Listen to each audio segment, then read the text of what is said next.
तो आइए बच्चों, हम कहाँ थे? हम थे बच्चों आर्किमिडीज जी पर।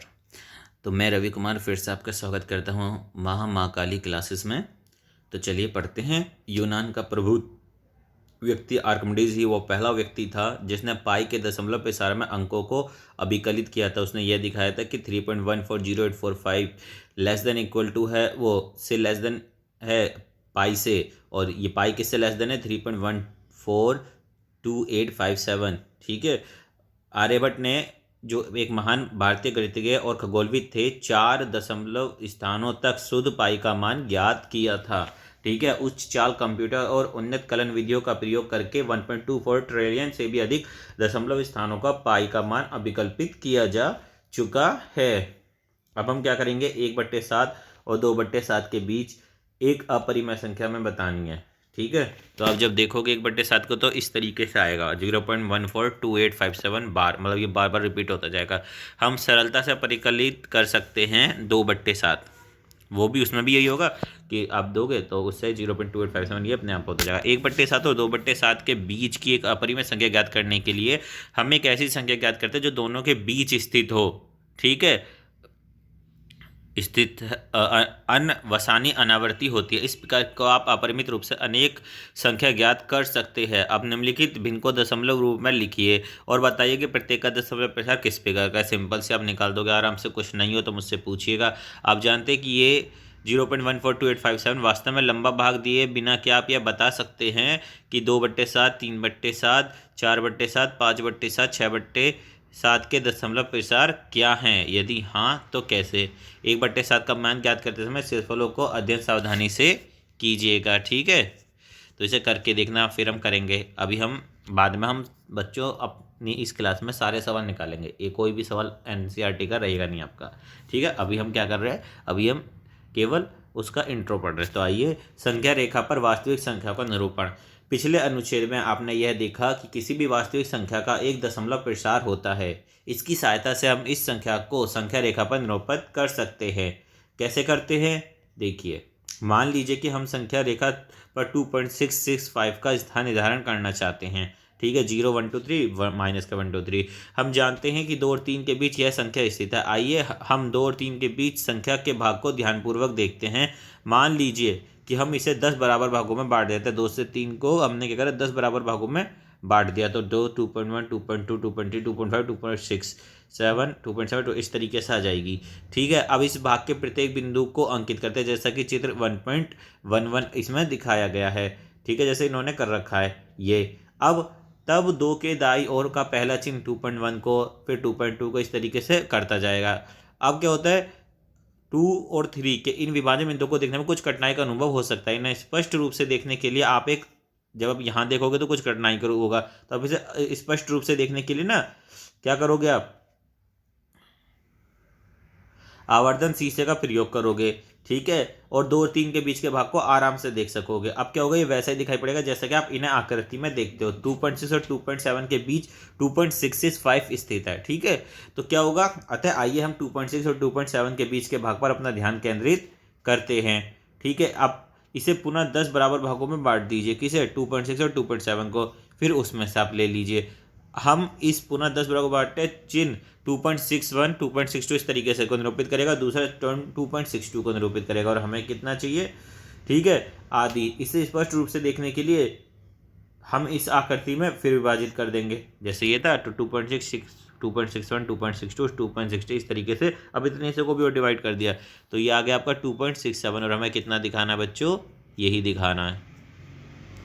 अब 2.67, ठीक है। अब इस आकृति में 2.665 पुनः 2.67। अब देखो 2.665 का होगा 2.6 इन दोनों के बीच में होगा। इसको फिर 10 भागों में डिवाइड कर देंगे। कैसे कर देंगे? जैसे इसने कर रखा है 661, 662, 663, तो यहाँ जाएगा 665। ठीक है।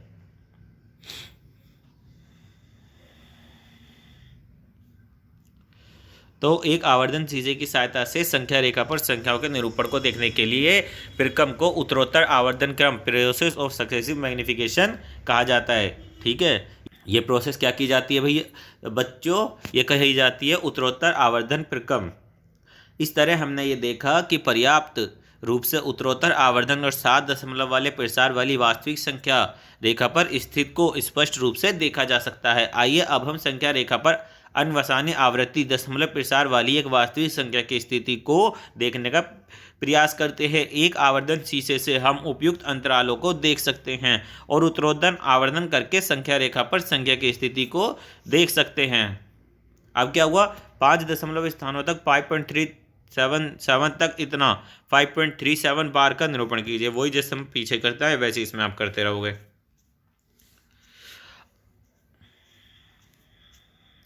अब है बच्चों वास्तविक संख्याओं पर सक्रियाएं। पिछली कक्षाओं में आप यह पढ़ चुके हैं कि परिमेय संख्या योग और गुणन के क्रम विनिमय, साहचर्य और बंटन नियमों का संतुष्ट करती है। और हम यह भी पढ़ चुके हैं कि यदि हम दो परिमेय संख्याओं को जोड़ेंगे, घटाएंगे, गुणा करेंगे, भाग देंगे, हमें परिमेय संख्या प्राप्त होगी। अर्थात जोड़, घटाना, गुणा और भाग के सापेक्ष परिमेय संख्या संवृत होती है।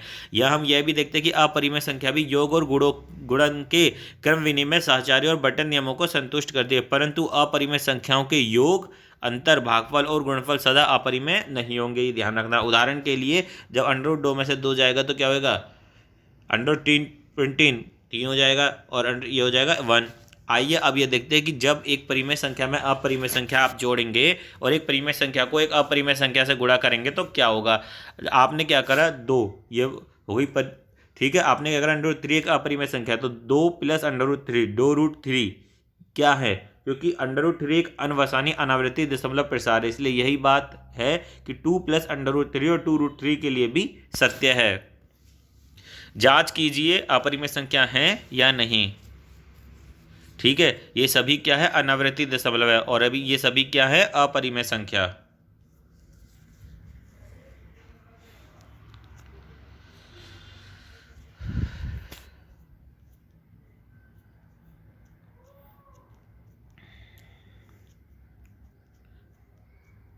ठीक है बच्चों, तो इस तरीके से ये आप सवाल निकाल के देखिएगा और कुछ प्रॉब्लम होती है तो हमें कमेंट बॉक्स में लिख दीजिएगा।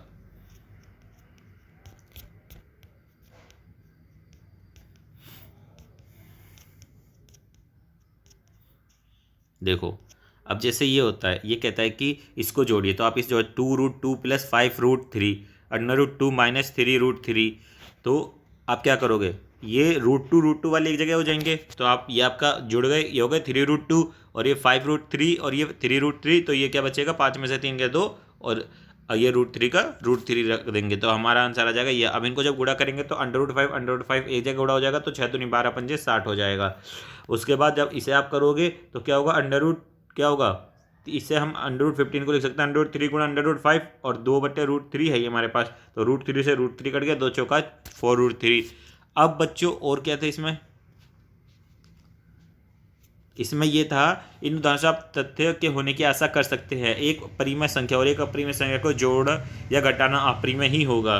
एक अपरिमेय संख्या के साथ एक शून्योत्तर परिमेय संख्या का गुणनफल या भागफल अपरिमेय ही होगा।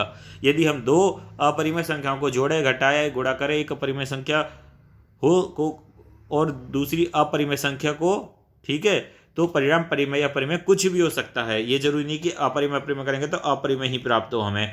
अब हम अपनी चर्चा वास्तविक संख्याओं के वर्गमूल निकालने की क्रिया पर करेंगे। आपको याद होगा कि यदि a एक प्राकृत संख्या है, प्राकृत संख्या क्या होती है, जिसमें 0 नहीं लेते और 1 2 3 4 लेते हैं, तब √a = b का अर्थ है कि b² = a और b जो है वो 0 से बड़ा होगा। यही परिभाषा धनात्मक वास्तविक संख्या पर भी लागू हो जाती है। मान लीजिए बच्चों a जो वो 0 से बड़ा है, एक वास्तविक संख्या है, तब √a = b हो गया, अर्थात b² = a हो गया, तो b जो है वहाँ 0 से बड़ा है। अनुच्छेद 1.2 में हमने ये देखा कि किस प्रकार संख्या रेखा पर √n को, जहाँ n एक धनात्मक पूर्णांक है, निरूपित किया जाता है। अब हम यह दिखाएंगे कि किस प्रकार √x को, जहाँ x एक दी हुई धनात्मक वास्तविक संख्या है, ज्यामितीय रूप से ज्ञात किया जाता है। उदाहरण के लिए आइए हम x = 3.5 के लिए प्राप्त करते हैं, अर्थात हम √3.5 को ज्यामितीय रूप से प्राप्त करेंगे इस तरीके से जैसे वहां पर करा था, लंब डाल के फिर प्रकार के द्वारा। एक दी हुई रेखा पर एक स्थिर बिंदु ए से 3.5 एकक की दूरी पर एक चिन्ह लगाने पर एक ऐसा बिंदु B प्राप्त होता है, ठीक है, जिससे ए भी 3.5 हो जाता है। B से 1 एकक की दूरी पर चिन्ह लगाया जाता है, उसे C मान लिया जाता है। AC का मध्य बिंदु ज्ञात किया जाता है, किसका, AC का, ठीक है, वो O है। और उसे ओ मान लिया, ओ का केंद्र और ओ सी को त्रिज्या मानकर, ओ को केंद्र मानते हैं और ओ सी को त्रिज्या मान लेते हैं। ओ सी को एक अर्धवृत्त खींचा जाता है। ए सी पर लंब एक ऐसी रेखा खींची जाती है जो बी से होकर जाती है और अर्धवृत्त को काटती है। तब बी डी बराबर क्या हो जाएगा आपका √3.5। अधिक व्यापक रूप से √x का मान ज्ञात करने के लिए जहां x एक धनात्मक वास्तविक संख्या है, एक ऐसा बिंदु b लेते हैं जिससे ए बी जो है वो x के बराबर होता है, जैसे हम पहले कर रहे थे। जैसे कि आकृति में दिखाया गया, एक बिंदु c लेंगे जो बी सी बराबर होगा 1 और बी डी √x। ध्यान दीजिए कि आकृति में त्रिभुज OBD एक समकोण त्रिभुज है। वृत्त की त्रिज्या कितनी है? x + 1/2। OC बराबर OD बराबर OA x + 1/2। तो पाइथागोरस प्रमेय लागू करने पर हमें यह प्राप्त करते हैं कि BD का जो स्क्वायर है वो OD square minus OB square के बराबर है और x + 1 का होल स्क्वायर 1/2 का होल स्क्वायर माइनस x - 1/2 का होल स्क्वायर। तो इस तरीके से ये वैल्यू आ जाती है किसकी? BD स्क्वायर की। तो BD के √x आ जाएगी। इस रचना से यह दर्शाने की चित्रीय और ज्यामितीय विधि प्राप्त हो जाती है और सभी वास्तविक संख्याओं में x जो है वो 0 से बड़ा होता है। √x का अस्तित्व है। यदि हम संख्या रेखा पर √x की स्थिति जानेंगे तो आइए हम रेखा BC की संख्या रेखा मान लें और B को 0 मान लें और C को 1 मान लें आदि। ठीक है, अब हम वर्गमूल की अवधारणा को जैसे आपने पहले करे थे ना प्रकार की तरह से उसी तरीके से बच्चों ये करना है, तो ये आप खुद कीजिएगा। ठीक है, अब क्या है, देखो ये फॉर्मूला होता है कि √AB है तो √A.√B लिख सकते हैं, √A/B को √A/√B लिख सकते हैं, √A + B √A - B को A - B लिख सकते हैं, A + √B और A - √B को A² - B लिख सकते हैं। तो ये हो गया आपका AB। इसकी जब इससे मल्टीप्लाई करोगे तो AC और AD आ जाएगा, इसमें BC और BD आ जाएगा। ठीक है, अब इसी तरीके से इसकी करोगे तो A + A का स्क्वायर यानी A, B का स्क्वायर B और 2 √AB। इसी तरीके से आप निकाल लोगे, इसे इससे मल्टीप्लाई करोगे तो ये 10 आ जाएगा, फिर ये आ जाएगा आपका 5√5, फिर ये 2√7 और ये 35 आ जाएगा। ठीक है, उसके बाद आपका आगे कट सकता हो तो काट दीजिएगा और नहीं कर सकता हो तो ऐसे ही लिख दीजिएगा। 5 + √5, 5 - √5 तो ये जाएगा 5 का स्क्वायर माइनस √5 का होल स्क्वायर। ठीक है, तो ये आ जाएगा 5, तो यानी 20 आ जाएगा। उसी तरीके से आप इनको आगे सवालों को कर लेंगे। अब वो कह रहा है 1/√2 के हर का परिमेयकरण कीजिए। इसका परिमेयकरण करना है, कोई एक ऐसे तुल्य व्यंजक के रूप में लिखना है जिसमें हर एक परिमेय संख्या हो और हम जानते हैं कि √2 परिमेय है। हम ये जानते हैं कि 1/√2 को √2 से गुणा करेंगे तो हमारे पास क्या प्राप्त हो जाएगा? एक तुल्य व्यंजक प्राप्त होगा। ठीक है, क्योंकि √2/√2 1 हो जाएगा। ठीक है, अतः इन दोनों तथ्यों को एक साथ लेने पर हमें यह प्राप्त होगा √2/2। तो इस रूप में 1/√2 को संख्या रेखा पर स्थान निर्धारण सरल हो सकता है। अगर इसमें देखेंगे यहाँ 0 और √2 के मध्य स्थित होगा, तो इस तरीके से आप निकाल लोगे। अब इसी तरीके से इसका परिमेयकरण कीजिए। ठीक है, देखो बच्चों परिमेयकरण में क्या होता है, नीचे जो आपकी संख्या होती है ना √2 में, एक तरीके से उसको ख़त्म करना है हमें, बस और कुछ नहीं। जैसे इसमें करा तो अब इसे आप करोगे 2 - √3 से मल्टीप्लाई कर दोगे, इसके अपोजिट साइन से करना होता है जो आपका हर होता है उसके। ठीक है, तो यहाँ क्या आ जाएगा 2 - √3 और ये 2 दूनी 4 -3 यानी 1 आ जाएगा, हो गया। अब इस तरीके से इसका कर दोगे √3 + √5 से ऊपर नीचे गुणा कर दोगे। बस आपको नीचे के अंडर रूट को हटाना है और संख्या को उस वहाँ पर लाना है कि उसके बाद संख्या हल नहीं हो सके। ठीक है, तो उसे परिमेयकरण बोलते हैं। जब एक व्यंजक के हर में वर्गमूल वाला एक पद होता है, ठीक है, तब ऐसे तुल्य व्यंजक में जिसका हर एक परिमेय संख्या है रूपांतरित करने की क्रियाविधि को हम क्या कहते हैं? हर का परिमेयकरण। ठीक है बच्चों, तो ये तो हो गया सारे क्वेश्चन। और कौन से रह गए थे? अब देखो इसे सिंपल इस तरीके से भाग दे सकते हैं, 3 × 5 = 15, तो ये जब कटेगा तो 3 से 3 कट जाएगा और भी बचेगा 8√5/2√3, तो यानी 2 चौका 8, ये √3 तो कट ही जाएगा तो 4√5 बचेगा। इसी तरीके से आप इन्हें मल्टीप्लाई कर दो कि इसमें कोई बड़ी बात है नहीं। ठीक है, और इसमें इतने बताने कि ये परिमेय संख्या है या नहीं। ठीक है, ये सभी क्या अनावर्ती, देखो ये तो परिमेय संख्या है सिंपल, नीचे कोई अंडर नहीं, अपन 1 मान सकते हैं, परिमेय संख्या है, ये भी है और ये भी है, सारी हैं ये। ठीक है बच्चों, तो इसमें कोई सवाल में कोई प्रॉब्लम तो नहीं, और एक्सरसाइज निकाल के देखिएगा, और नहीं होता तो आप कमेंट में लिख सकते हैं या हमारे व्हाट्सएप ग्रुप से जुड़ सकते हैं। ठीक है, अपना नाम अपनी क्लास के साथ भेजना है आपको। अब क्या होता है बच्चों, अब इसी तरीके से इन्हें सरल कर लेंगे, ये सारे सरल हो जाएंगे। उसके बाद क्या होता है बताइए, नीचे दी संख्या में कौन परिमेय है और कौन अपरिमेय। सिंपल सी बात आप बता ही दोगे, पहली वाली तो परिमेय होगी। इस तरीके से आप धीरे धीरे सारी बता दोगे, ठीक है। अब निम्नलिखित व्यंजकों में से व्यंजक को सरल कीजिए। सिंपल व्यंजकों को सरल करना है, इसका इससे मल्टीप्लाई कीजिए, लास्ट उसमें लीजिए कि उससे आगे नहीं उसे तोड़ सकते, ठीक है। उसी तरीके से आपको याद होगा कि पाई को एक वृत्त की परिधि और उसके व्यास के अनुपात से परिभाषित किया जाता है, अर्थात पाई बराबर होता है C/D, ठीक है, परिधि अपन व्यास। इस तथ्य को अंतर्विरोध करता हुआ प्रतीत होता है कि पाई अपरिमेय है। इस अंतर्वृत्त का निराकरण आप किस प्रकार करेंगे, ये हम करवाएंगे आपको।